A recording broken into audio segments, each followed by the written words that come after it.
Hello, everybody, and welcome to Vape Politics Radio, Episode 2. This week, we will be covering a few topics: vaping on a nuclear submarine, Sony VTCs are not so Sony after all, and an Oregon senator calls for more info on e-cigarette imports into the United States. Also, our big segment for today, we will be covering VapeFreeYouth.com. I will be joined by my guest, Chris Hughes of Fat Cat Vapor Company in Pennsylvania, and we'll be discussing that a little bit more. And of course, we'll get to your questions and answers. Have you ever thought to yourself, man, I really need a vape here on this nuclear submarine? Well, according to mir.co.uk, that's exactly what the Royal Navy has been up to. According to this article, and I quote, sailors are set to be allowed to puff e-cigarettes in their nuclear submarines, end quote. Let's just bask in this moment for just a second.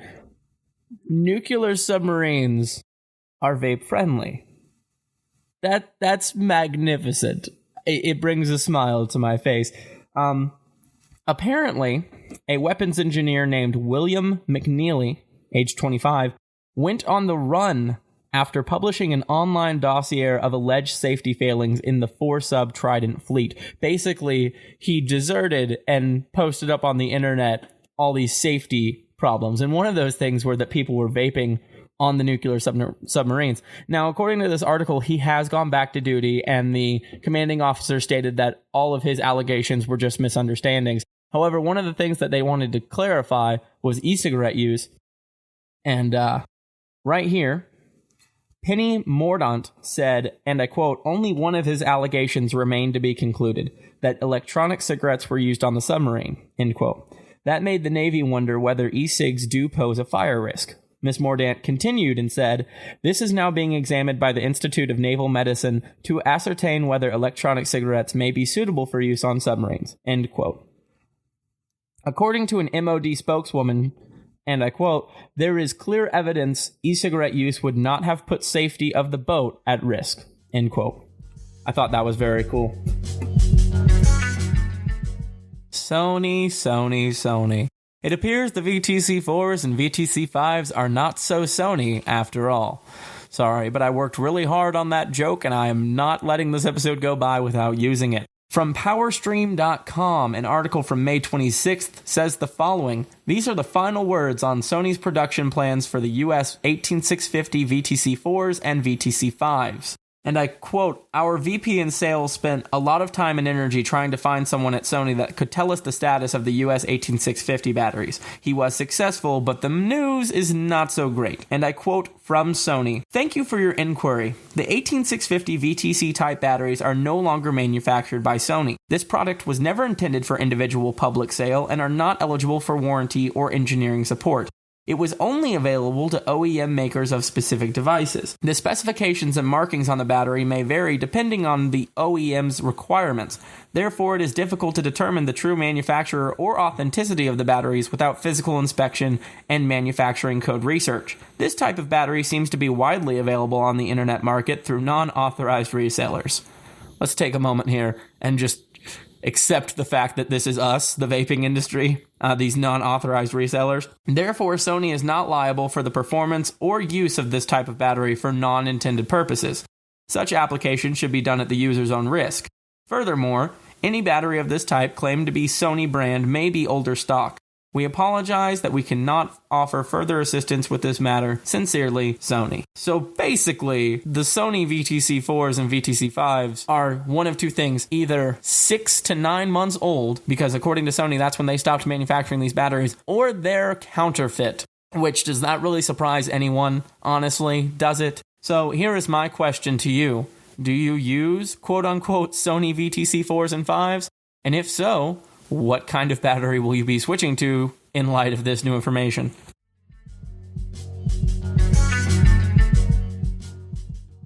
According to KTVZ.com/news, Senator Ron Wyden, a Democrat from Oregon, has sent a letter to the U.S. International Trade Commission Chairman Meredith Broadbent on Monday, requesting the government adopt statistical reporting numbers for imports of electronic cigarettes. The Senate Finance Committee ranking member made the request in response to a new report from the Government Accountability Office, which looked at e-cigarette market and rise in imports over the past year. Wyden said new reporting data would provide insights into the source, value, and volume of e-cigarette imports into the U.S. and tariff revenue collected on these products. And I quote, "E-cigarettes represent a fast-growing multi-billion-dollar market, and yet we know very little about how much is coming into our country, who is manufacturing the product, or the ultimate public health implications of these unregulated products," end quote. Now, let's just talk about this for a moment. A Democratic senator in Oregon has approached the International Trade Commission and said, "I want the statistics on how many e-cigarettes are coming into our country, where they're coming from, and more scientific research." Well, here's the problem, Senator Wyden. You could have research any day of the week. You don't want to look for research. You want to be presented with biased reports from large government entities that will help you produce legislation where you can tax the absolute crap out of electronic cigarettes in Oregon. We've seen it over the past 3 months with the negative legislation coming out of Oregon, and this just pushes that agenda a little bit further. It saddens me to see a senator with this much power pushing for something that could be so detrimental to the industry out in Oregon. I have many friends out in Oregon. One of my producers is actually from Oregon, and he tells me about all this kind of stuff all the time. And it's disappointing to see someone who could have such positive impact using it for evil. Not necessarily evil, but no, it's pretty bad. Moving forward, it goes on to say that, and I quote, "With use among middle and high school students tripling in the past year alone, it's time we collect baseline information on e-cigarette imports that will help us most effectively consider and propose regulatory options," end quote. Regulatory how, Senator Wyden? That's my question. If you want to pass a bill in Oregon, go right ahead. You'll see resistance from the industry there. But if you're talking about regulation on the national standard, you have no say in that matter whatsoever. That'll be handled by the CTP and the FDA. Now, I'm a little fired up about this. I hate when state legislature goes right after e-cigarettes with absolutely no concern for public health whatsoever. But I will keep you updated on this story. This is going to be one of the stories that we're following, and we'll keep you updated as episodes come out.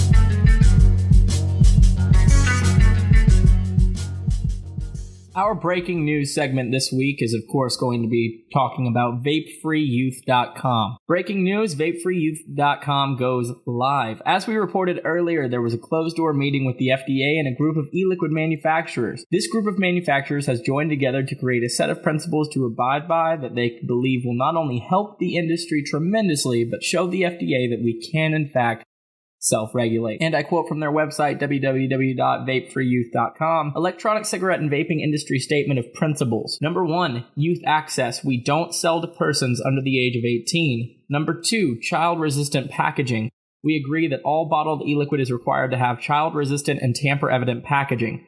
Number 3, marketing materials. We agree that marketing imagery, nomenclature, and product naming must not target persons under the legal age of purchase. Number 4, online access. We believe that verified adult access to these products online is entirely acceptable. Number 5, age verification online. We are committed to the deployment of robust third-party age verification for online purchases across the entire industry. Number 6, age verification retail. We agree that all consumers who appear to be under the age of 27 should be required to verify their age with valid photo identification before purchase. Number 7, age verification training. We agree that all employees at all retail locations should be trained to actively verify age before purchase. Number 8, flavoring. We believe that flavors play an important role in providing adult smokers an appealing and satisfying alternative to combustible tobacco products.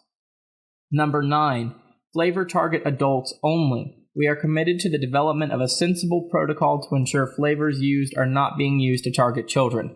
Number 10, open invitation. We encourage and call on all members and stakeholders of the electronic cigarette and vaping industry to show support by signing, adhering, and to uphold these principles. Now, what do you think? Could this be the beginning of a new age of responsible and self-regulated e-liquid manufacturing, or could it be something that we don't see coming?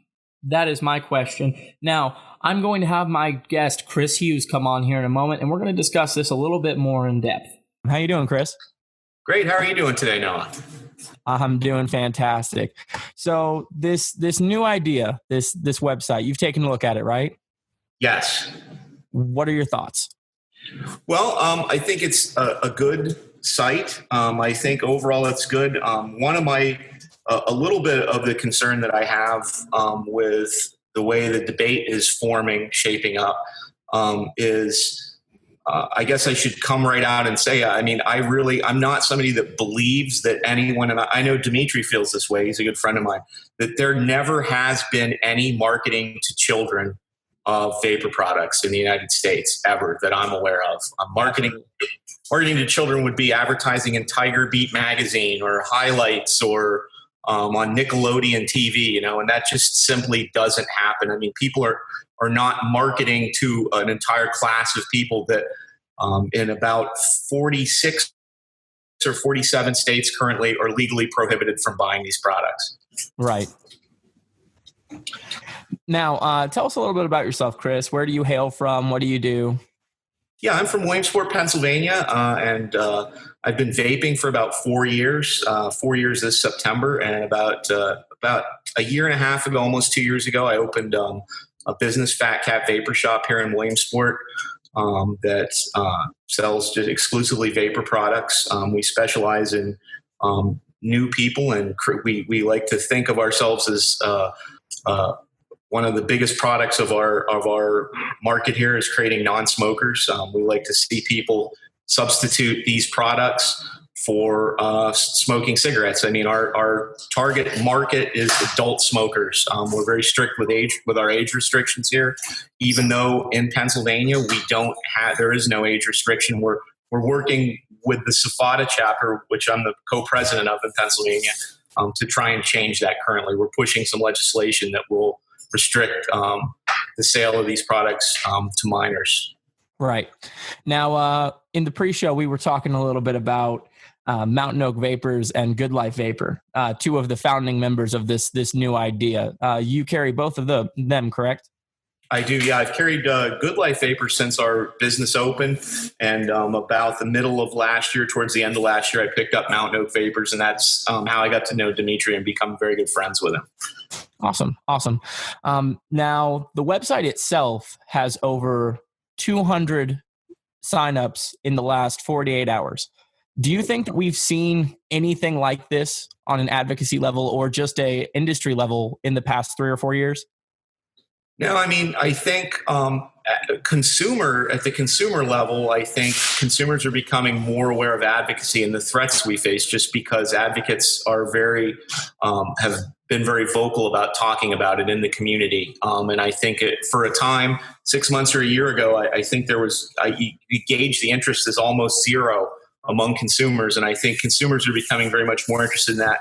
And that is driving businesses, thankfully, to become more involved in advocacy. Right. Now, I'm going to give every argument its due. So I'm going to read you a comment from one of the followers on our page and kind of get your thoughts on it. Andrew Berkowitz says this, and I quote, "This is like everything else that is being done behind closed doors. They are going to hack up the vape industry and only allow the approved vendors who play ball with them to get special permits to manufacture and sell products. I call BS," according to Andrew. Yeah, I would strongly disagree with that statement. I've known Dimitri for a time, and I know his intentions are 100% pure. And I could say the same with Jeremy Dollar, that was also in attendance at the meeting. I think in advocacy, at higher levels of advocacy, a lot of stuff does happen behind closed doors, and there has to be a degree of compartmentalization just for operational security, in a sense. And doesn't mean any disrespect to any of our troops or anything out there who do an amazing job and are extremely brave and get shot at and things. But this is a little bit of a non-shooting war. And if you can think back to, I'm an older guy, but probably some of your younger audience might remember hearing a phrase, "loose lips sink ships." So right. Some of the strategy that has to happen in this fight has to be secret, but with Dimitri, certainly I know, and I haven't really seen it broadly in advocacy, people doing things behind closed doors to try and screw other vendors, with the notable exception being Indiana. what's recently happened in Indiana. Right. Now, real quick before we move on to the flip side of that argument right there, I'm not going to quote him because I don't have a quote pulled up, but I'm not sure if you listened to Kevin's show on Sunday on VP Live. I did not. I missed it this week. Well, his main point is that we are all hypocrites. And let me dive into that a little bit further. We, in the past 2 weeks, have gotten all up in arms about this entire e-liquid movement that's going on. More specifically, what Kevin was talking about, less on child appealing flavors and marketing, but more on the copyright infringement, how people were going around and saying, well, if you're infringing on copyright, I'm not going to buy your e-liquid. Now, Kevin made a very good point, which I kind of want to get your opinion on because I know the way that you run your business. Kevin said, if we are going to be all up in arms about copyright infringement on juice, then why on earth are we still supporting clone manufacturers? Yeah, well, I've never supported clone manufacturers here. I've never really sold clone product, with the exception of one tank that I had for a brief time that was a cloned Kanger sub-tank, and the only reason I picked them up is because they were in gold, and I had a device that was gold, and I made very clear to everyone, we should be up in arms about clone manufacturing, because I think it has a very, very deep impact on the legitimacy of our industry. I think, sometimes, I guess in a way, it's such a complex issue. Sometimes it's a little bit acceptable with the original manufacturer's consent, and as long as the customer is clear. But I think there certainly are people in the industry that's selling clones as authentic product, and that's no good. And even on the secondary market, that's probably a lot more prevalent. Right. Well, I just wanted to get your thoughts because I know that you're a no clone type of business. I wanted to let you put that out there. But we'll go back to the argument that Andrew made, and the flip side of that. Another follower of our page on Vape Politics said, his name's Josh Harper, and he said this is an excellent move forward in the right direction. Yes, we need to fight for vaping. Unfortunately, some folks can't see that this is a fighting tactic to keep vaping around, to survive, to fight another day. Be part of the solution, not the problem. If you are unhappy about the way things are going, be part of it instead of complaining behind your keyboard. Yeah, I agree 100%. Actually, I just found this great picture through an article that someone had, and I just changed my profile picture to it this week that said, I used to think, why doesn't someone do something about this? And then I realized that I'm someone. Right. And I think that's a great statement. So I think it is important for people to try and change things. I think it's good. I think with what I've seen in the last week, the two concerns that I have about it is I would like to see a little bit less hostility about it. I think we don't want to get out the pitchforks and torches towards members of our own industry. I think constructive engagement is always better. I think diplomacy is always better than fighting, almost always. And then in this case, the other concern that I have about it is I hate to hear people say this phrase, and I'm going to say it, and hopefully this will be the last time I ever have to say this publicly, marketing to kids or marketing to children. I think I'd rather see people say MTK. I know a little bit about public relations and messaging, and I think that phrase, those three words placed strung together, are the mantra of our opponents. And I think when we go out and say, even if we're saying we're against it, we are going out and over again repeating their messaging in the context of our industry. And I hate to hear that said, particularly when it's not been going on. But having said that, I'm very much opposed to people putting bullets in our enemies' guns. Right. What something I saw on Twitter about a week ago was from Vape Stars. And once we talk about this, I'll let you get on your way and get back to your day. But it was a picture of some cartoon characters sitting in a boat, and there was a hole in the boat and water was coming up in the boat, and there were two people on the other side of the boat completely dry, and they said, man, I'm glad that hole isn't on our side. That's where we're at. I mean, we do have a lot of challenges this year in advocacy and just in the industry, and even for users. It's great that consumers are starting to recognize that the challenges aren't just for businesses, but they also affect them. If these products were, the deeming regulation that the FDA is proposing would basically ban 99.9% of all the products that are on the market now. And I think users are starting to recognize that and wanting to be helpful in that fight, which is terrific. It's very, very heartening. Right. Yeah, I'm excited.